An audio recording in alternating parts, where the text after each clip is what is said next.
दोस्तों, आज हम देखने वाले हैं 4 सितंबर 2025 का करंट अफेयर। और आपको डेली अगर करंट अफेयर के वीडियो चाहिए तो आपको चैनल सब्सक्राइब जरूर करना है। तो चलिए देख लेते हैं हम आज का करंट अफेयर। तो सबसे पहले हम देख लेते हैं दोस्तों कि 1 सितंबर को किस देश का स्वतंत्रता दिवस मनाया गया। यानी 1 सितंबर को किस देश का स्वतंत्रता दिवस मनाया गया, तो कहाँ पे मनाया गया? तो ये उज्बेकिस्तान का, कहाँ पे?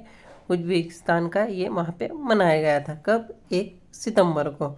इसके बाद हम देख लेते हैं खाद्य सुरक्षा और मानक प्राधिकरण के मुख्य कार्यकारी अधिकारी नियुक्त किया गया है। यानी जो खाद्य सुरक्षा और मानक प्राधिकरण है उसका मुख्य कार्यकारी अधिकारी अब नया किसे नियुक्त किया गया है? तो राजीव पुनाहनी को किया गया है। किसको? राजीव पुनाहनी को नियुक्त किया गया है। इसी के बाद हम देखिए बिहार राज्य जीविका निधि साख सहकारी संघ लिमिटेड का उद्घाटन किसने किया? यानी यहाँ पे जो उद्घाटन हुआ था तो उसका किसने किया? तो उद्घाटन तो नरेंद्र मोदी यानी भारत के क्या प्रधानमंत्री ने किया था। इसी के बाद हम देख लेते हैं अगला कि भारत ने वर्ष 2025-26 के लिए किस देश के छात्रों को 1000 ई छात्रवृत्ति की है? तो अफगानिस्तान को। यानी 2025-26 के लिए 1000 ई छात्रवृत्ति की पेशकश की है। तो कहाँ के छात्रों के लिए? तो अफगानिस्तान के छात्रों के लिए। इसी के बाद हम देख लेते हैं आसिफ अली किस देश के खिलाड़ी थे जिन्होंने अंतर्राष्ट्रीय क्रिकेट से संन्यास लिया? तो आसिफ अली पाकिस्तान के क्रिकेटर हैं। कहाँ के थे ये? पाकिस्तान के क्रिकेटर थे जिन्होंने क्या है अभी संन्यास ले लिया है। इसी के बाद हम देख लेते हैं कि हाल ही में किसे प्रतिष्ठित क्रेस्ट गोल्ड अवार्ड दिया गया है। और दोस्तों ये काफ़ी इंपॉर्टेंट हो जाता है कि प्रतिष्ठित क्रेस्ट गोल्ड अवार्ड दिया गया है। तो किसे दिया गया है? तो आहन रितेश प्रजापति को। किसे दिया गया है? आहन रितेश प्रजापति को दिया गया है।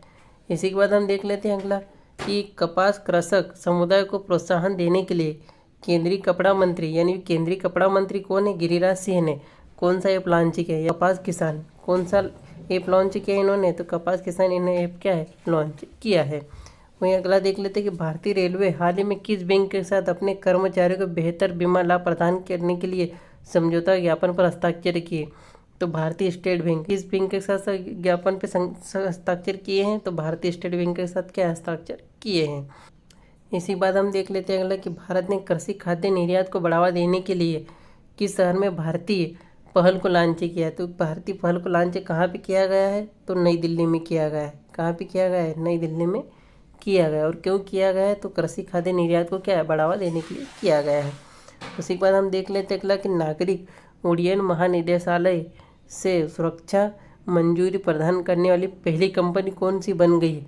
Airport services. इसका पूरा नाम क्या? Air India SATS airport services ये क्या है बन गई है। इसी के बाद हम देख लेते हैं अगला कि समावेश पर 18वीं विश्व कांग्रेस की मेजबानी निम्न में कौन सा शहर करेगा? तो कौन सा करेगा? तो शारजाह करेगा। कौन सा करेगा?